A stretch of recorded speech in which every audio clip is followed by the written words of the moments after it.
The test is in 4 parts: Part 1, Part 2, Part 3, and Part 4. Now look at Part 1. Part 1. You'll hear a conversation between a student and the coordinator of the Student Service Centre. First, you have some time to read questions 1 to 3.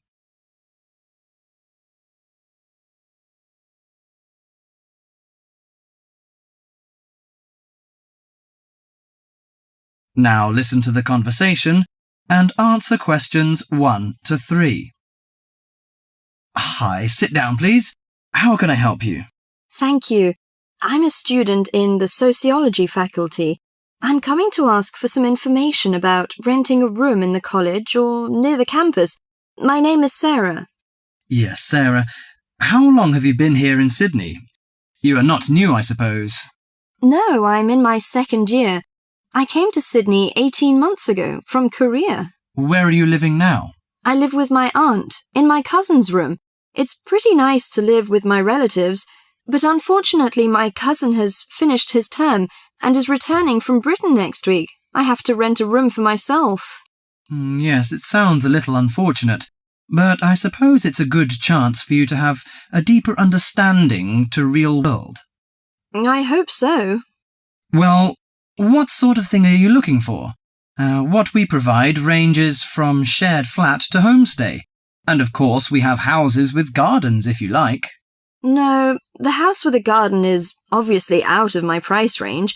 Shared flat is not bad, but I prefer a homestay. I enjoy the feeling of living with the family. When do you plan to begin the rent? Next week, you just said? No, my cousin is arriving by next week, so I hope to move out by this weekend. This weekend, okay. The main area we deal with is around the university. Around the university, aha. Do you have anything near the northern gate of the university? You know, the sociology faculty is near the northern gate.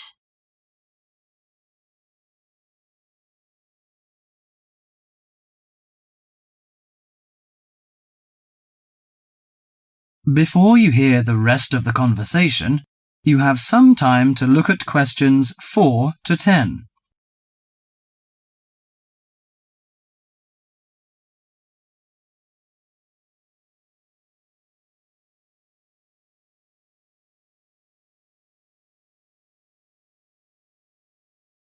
Now listen to the conversation and answer questions 4 to 10. Yes, what sort of price are you thinking of? Well, could you give me some idea? You know, I have no experience of renting a room. I don't know what price is reasonable, but I hope it's not over $300. I see.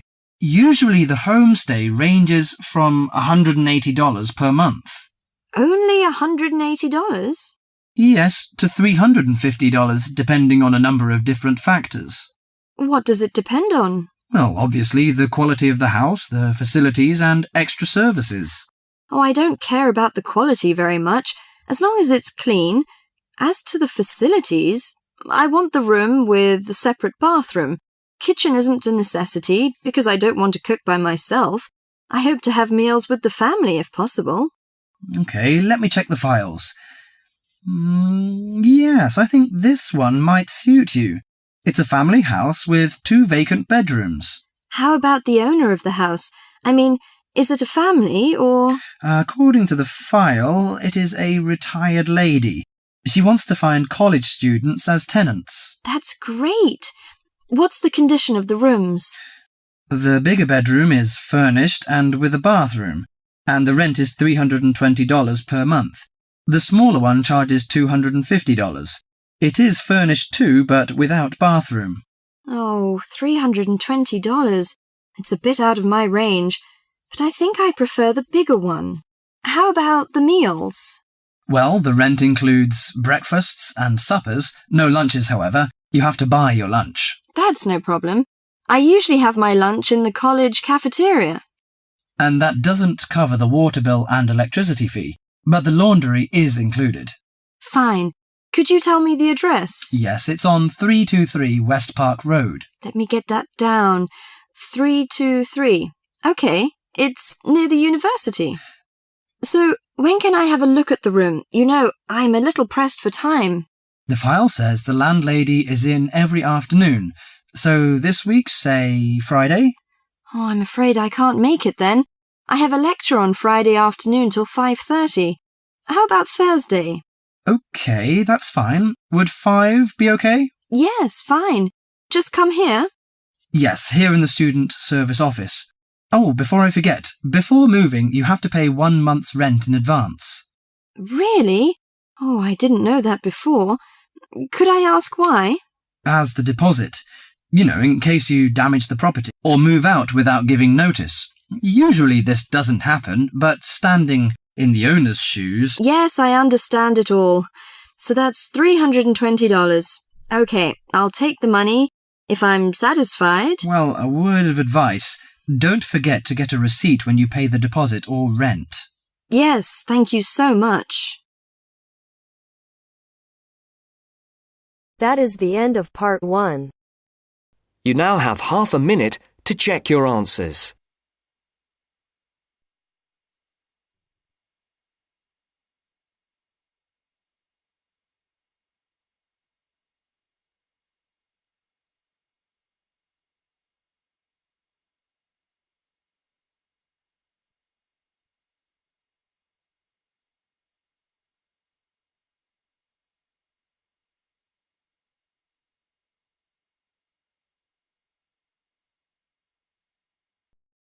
Now turns to part 2. Part 2. You are going to hear a talk about Bell College. First, you have some time to look at questions 11 to 17.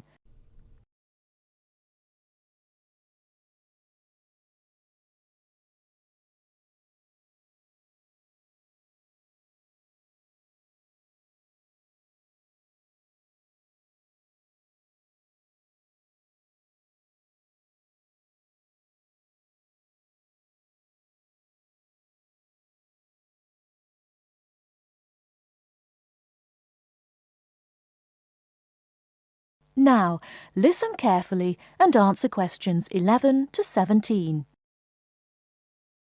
Welcome to Bell College.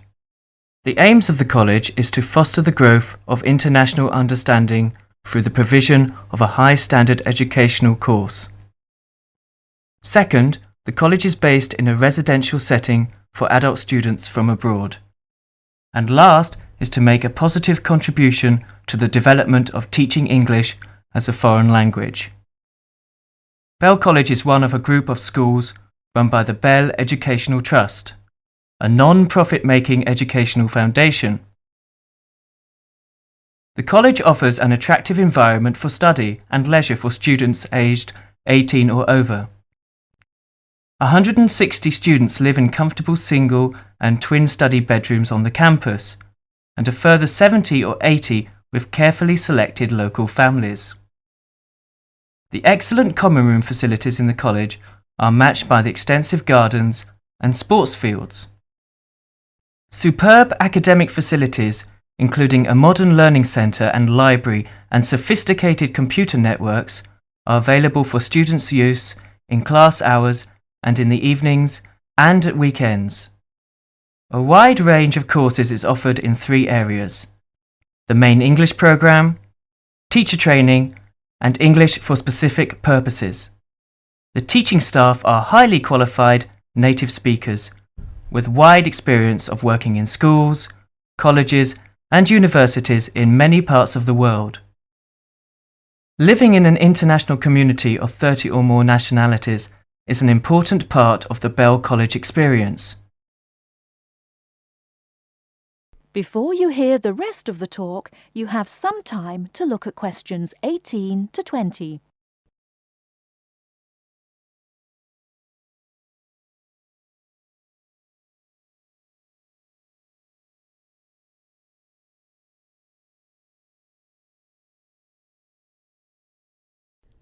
Now listen and answer questions 18 to 20.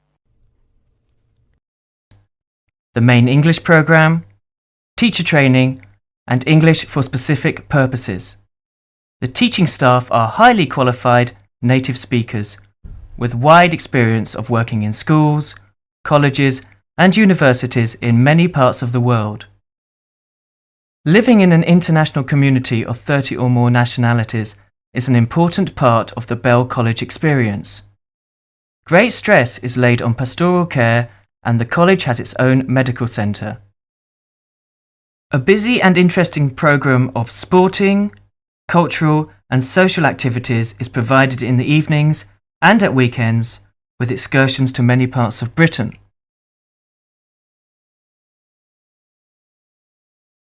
That is the end of part 2. You now have half a minute to check your answers.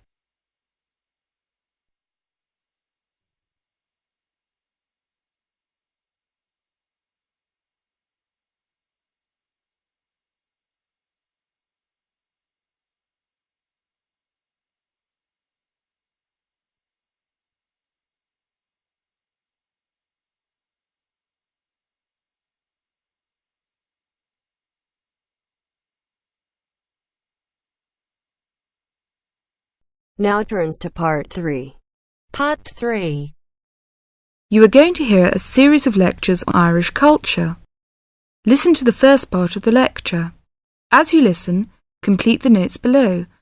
First, you have some time to look at questions 21 to 24.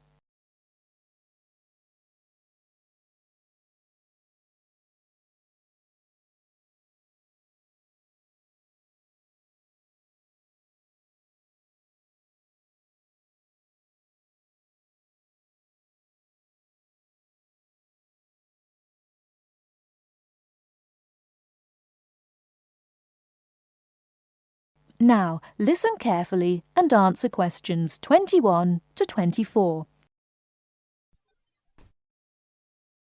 Riverdance is an expression of modern Irish culture, but it is based on a culture which had its golden era from the 6th to the 9th century.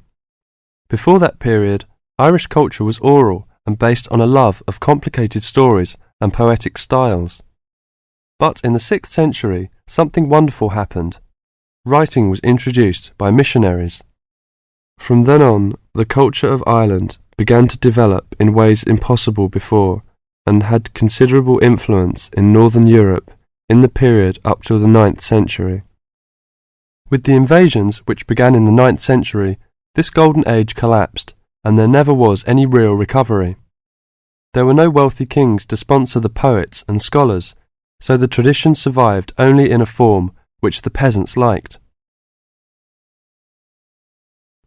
Before you hear the rest of the talk, you have some time to look at questions 25 to 30.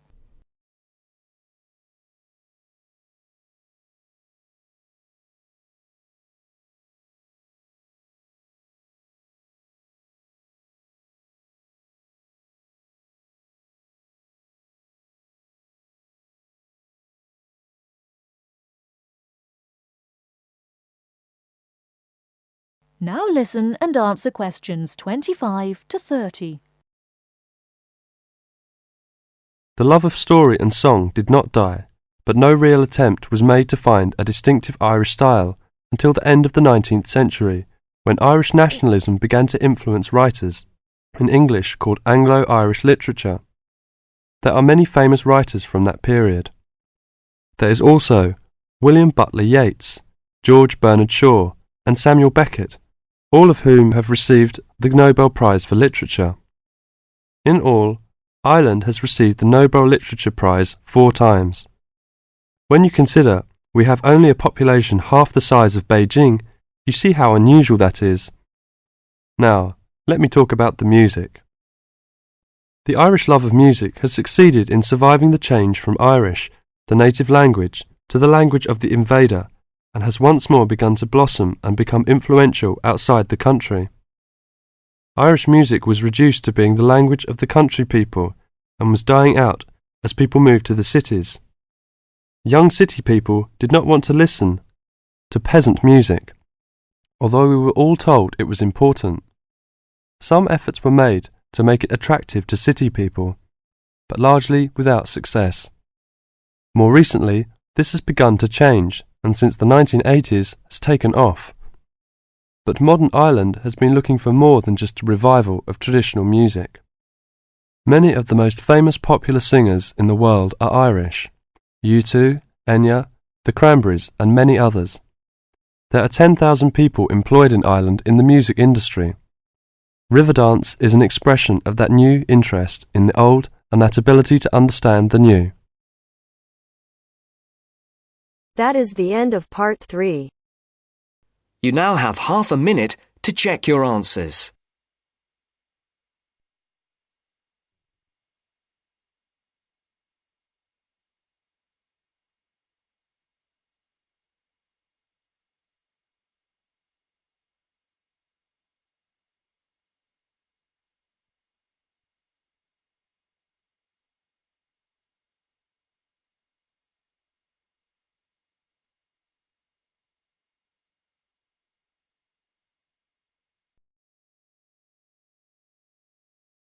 Now turns to part 4.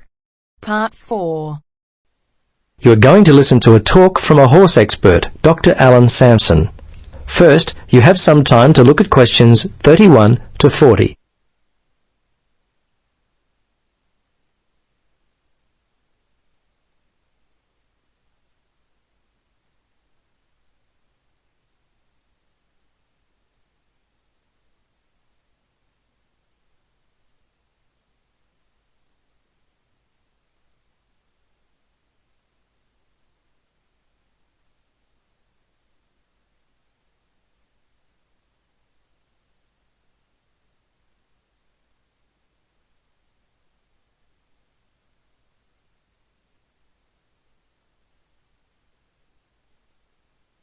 Now listen and answer questions 31 to 40. Hello everyone. It's my pleasure to talk to you today, and I hope that my experience will help you as you choose your course of study here at the university. There are a number of key areas that I want to highlight in my talk with you today. Firstly, I hope to show that there are real career opportunities in the equine or horse industry. Also, I want to point out the qualifications you'll need in order to find employment within the industry. A lot of people look at horse training and other equine activity as being a task that can be done by anyone. I hope to show you today that this is far from true by pointing out some of the typical tasks that those employed within the horse industry are expected to carry out on a regular basis. I think you'll see that our work is far from a simple activity and requires discipline and dedication. Our riding school for young riders and an in-depth look at the principles of dressage, the French word meaning training, I won't have time for today, but we'll discuss in later sessions. And although beyond the scope of my talk today, breeding is also an incredibly interesting area of study which I look forward to sharing with you at a later date. Perhaps I should begin my talk by giving you a broad brush overview of the equine industry and where it's headed. Today, the industry is a multi-million-pound concern. Many areas of the horse or thoroughbred industry, as it is often called, are expected to continue to expand as part of the national growth trend in leisure industries.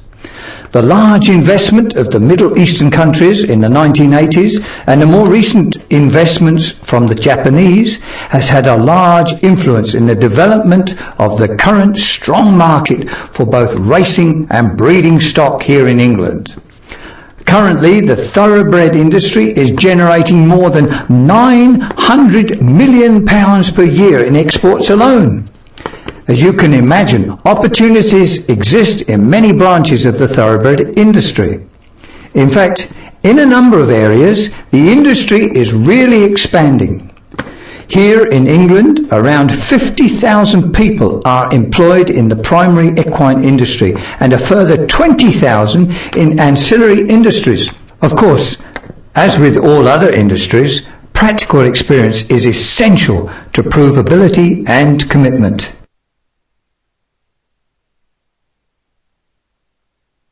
Although I said the employment outlook for those working in the equine industry is favourable, employers are increasingly looking for more experience and higher qualifications. Individuals intending to take up study often ask me which courses I recommend. Well, there is a good selection of courses to choose from. Personally, when I began in the industry, I enrolled in a part-time certificate in equine management course. It's a good way to gain a general overview of the industry, but offers only minimal career opportunities for graduates. The Bachelor of Equine Science and Thoroughbred Management courses offer a more in-depth look at specific learning areas. Horse riding theory, grooming and saddling are covered, as well as the more scientific areas such as the history and characteristics of breeds, my current area of research, as well as such topics as anatomy and safety in horse handling. From this degree, students can choose to undertake postgraduate studies. By far, the two most common employment areas for university graduates within the equine industry is equitation, which is, by definition, the act or art of riding a horse, and horse training and management, which involves such diverse activities as instruction, stable upkeep, and horse show entries. For those of you looking for long-term, secure employment within the industry, I recommend undertaking some kind of educational coursework. These days, just to be a stable hand, job seekers are presenting with college certificates, which are increasingly becoming the minimum level of education. Working in racehorse stud management, grassland management, and equine exercise and nutrition requires a Bachelor of Science, and no longer will the bachelor's degree suffice when it comes to specialised equine health and research. Only postgraduates or PhDs are now finding employment in these kinds of areas. I'd now like to take a brief look at the degree to which... That is the end of part 4. You now have half a minute to check your answers.